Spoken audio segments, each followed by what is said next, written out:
So to get more information on how things are developing in Turkey, as well as its construction, we're lucky to be joined by Mr. Ömer Faruk Akbal, who is the chairman of the Real Estate International Promotion Association Board. Hello, sir. Thank you for joining me here in the studio. Lovely to see you. So there's a lot going on in Turkey and with the developments in Turkey. How do you see things? I mean, I have a list of questions, but how do you, just generally, is there general growth in the country? As you see, each day we are getting a new updated estimation about the growth of Turkey. Many authorities, they are updating their estimations in the uprise. So recently, Turkey in 2021 in the export is making great job. It's almost reaching $200 billion per year, which is a new high record for Turkey. And also during the pandemic, Turkey made a great job, especially in the social facilities and health facilities. And actually, we are just about to launch as an economy. So I am very optimistic about coming years. Oh, excellent, excellent. I mean, I see here that Turkey's put together an action plan for 2025. It sets a roadmap to raise revenue for property sales to foreigners. The current figure is 6 billion, but there's a new aim of 20 billion for 2025. What do you think the biggest problems are for, the biggest milestones will be for Turkey regarding this? First of all, when we look at the global market, there is a big immigration sector all over the world, which is estimated to reach more than $400 billion per year. Millions of people, they are relocating their places for many purposes. And after, also because of some racist developments in the world and some political problems, many people are now looking for new opportunities.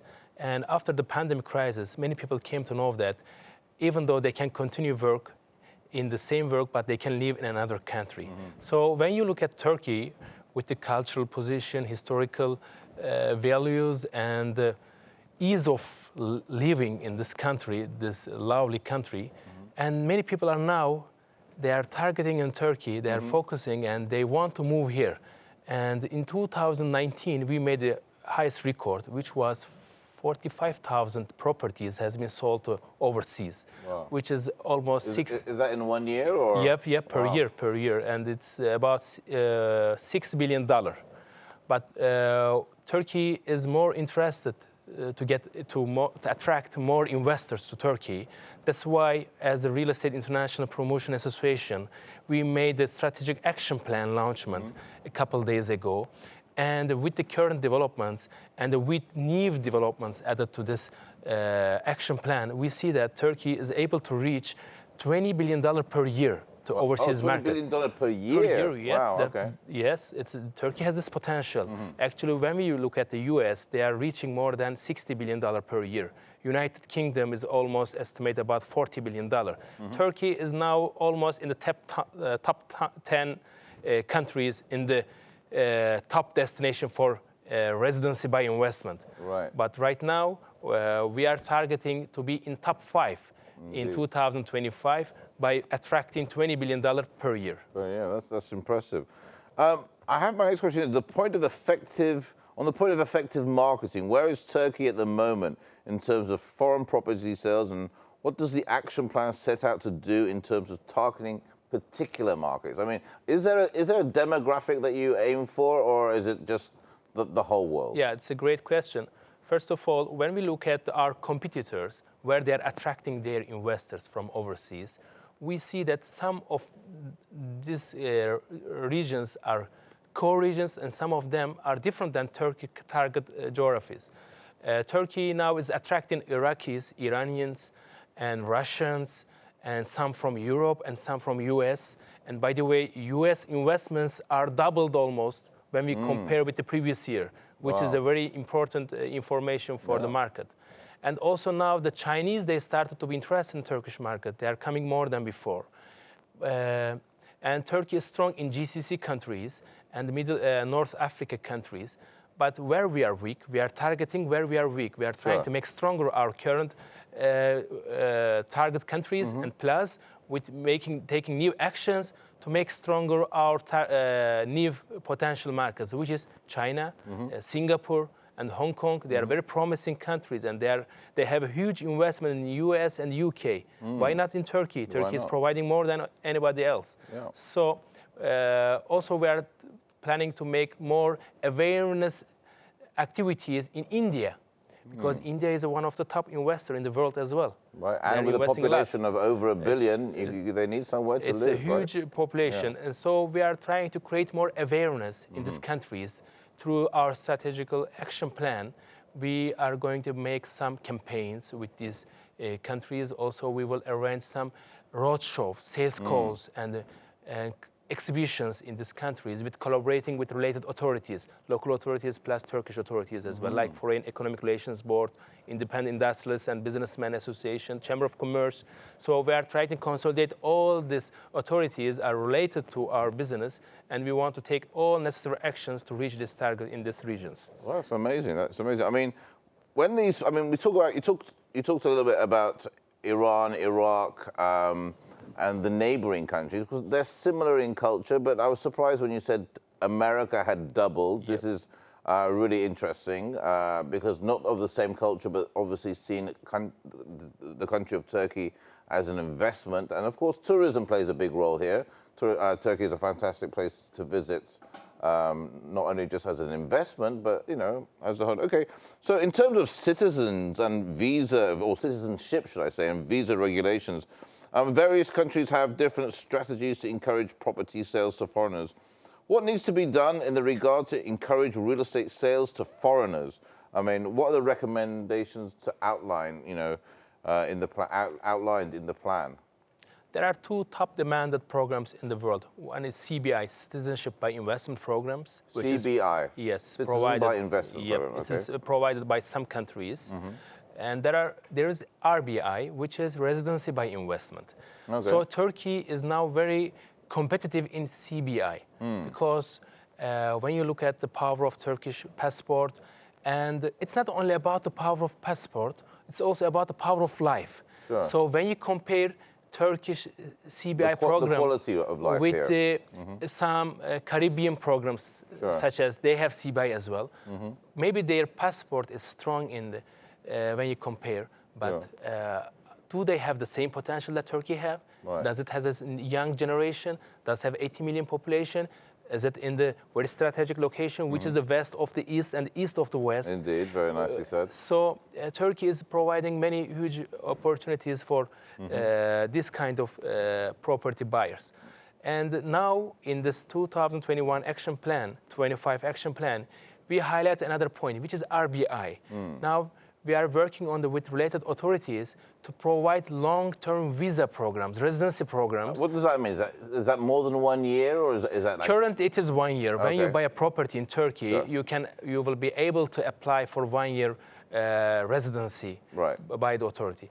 But now we are suggested to Turkish Housing Ministry and the Trade Ministry to bring a new program, which is 5 years residency by investment. Okay. Because regarding to our surveys in the market and our questionnaires with the previous buyers who purchased apartments in Turkey, more than 400 investors, we conducted the survey, and we came to see that RBI programs needs to be developed more, because they are looking for more longer residency programs. Sure. That's why we suggested our new program to the authorities to allow the investors to get 5 years residency by investing in a property. And I assume with RBI or with CBI, either way, because they are property or they're property investors, it'll be easier for them to renew when it comes to renewing their residency. Because of their investments, it'll be easier for them, I assume. Am I right? I'm guessing. Yes, that's right. Cool.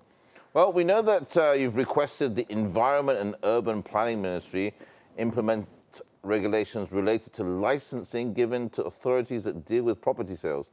Has any action been taken in this regard? I mean, what kind of work is being undertaken in terms of training and licensing? I mean, urban planning, I suppose, is a huge deal. I mean, Istanbul is getting bigger and bigger, but Istanbul isn't the only country. We'll get to this question in a second. I'll just quickly ask one of my questions.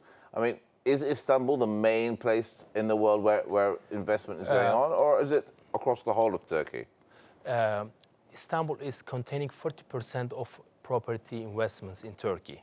So when you say in Istanbul, it is 40%. Right. And almost 20% is Antalya and Alanya region. Right. And the remaining is like Bursa, Trabzon, Ankara, Izmir, Sakarya, this kind of cities.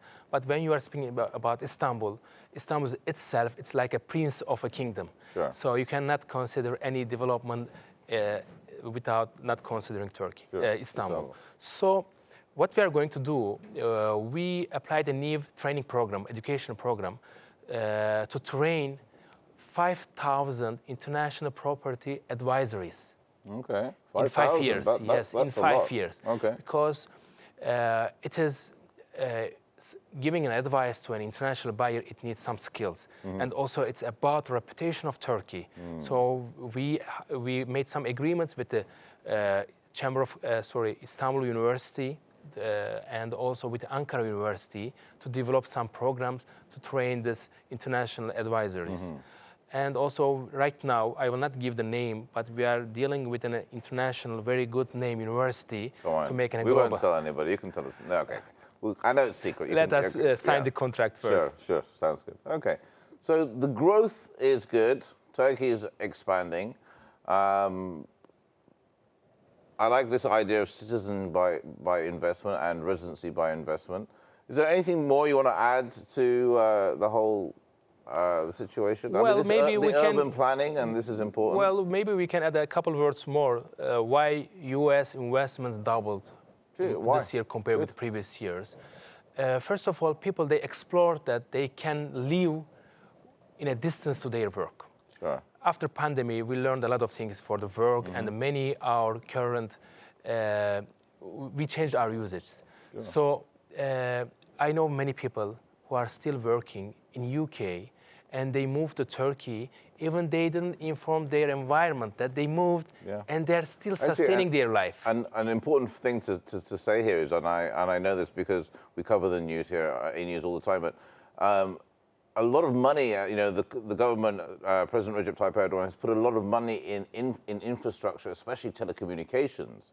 So with a faster internet speed, and I can quite fairly say that I at home here in Turkey and Istanbul have a faster internet speed than my friends in England, and that's to say. That's right. And that's really important when somebody needs to work at home, because they need that infrastructure and they need to be able to work from home, as you said. Please. And another point. How about the concerns about the health services? Indeed. We saw many big countries, they failed in giving the health services even to their citizens. Yeah. So Turkey performed a very good result. And now the foreigners, when they are moving to another country, they are looking for their health services. Indeed. If they were able to get it in the best health. And also Turkey now economy is growing, and also they can have a very peaceful, very quality life with reasonable amounts. So they can earn their salary there and they can spend here. Yeah. And Turkish educational system is now developing.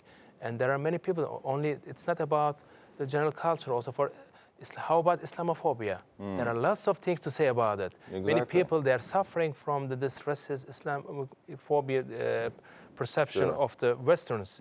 So now they want to raise their kids in a Muslim environment also. And in a safe environment. Doesn't matter if it's Muslim or not. I mean, that's one of the things that I love about Turkey. There's no judgment.